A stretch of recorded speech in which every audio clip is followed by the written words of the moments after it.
Косово и Србија ќе го почитуваат меѓусебниот суверенитет и територијалниот интегритет, ќе има автономен регион на Северно Косово. Е дел од содржината на наводниот нон-пейпер кој го објави приштинскиот весник Коха ди Торе.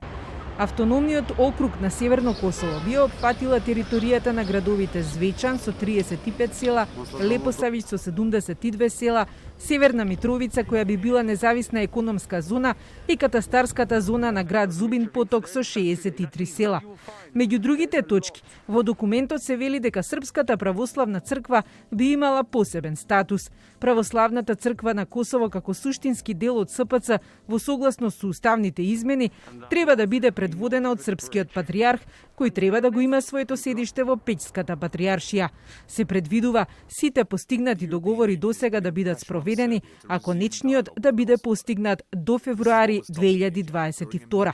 Зато овие предлози наводно стојат Германија и Франција. Нивната заедничка иницијатива за продолжување на диалогот Приштина-Белград и негово заклучување со договор. Сепак со експресен одговор се јави германскиот амбасадор на Косово. Берлин не е вмешан во ваков документ. Тоа е лажна вест, вели Јорн Роде. Така наречениот германско-француски нон-пейпер, објавен во Коха ди Торе, е лажна вест.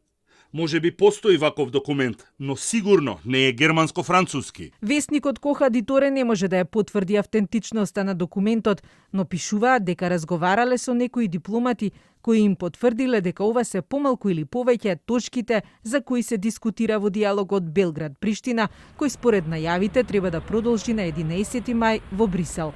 Ова е втор документ кој ја бранува западно-балканската јавност. Првиот кој веќе некое време кружи меѓу европските функционери е за наводна промена на границите, односно поделба на Босна и Херцеговина и обединување на Косово и Албанија.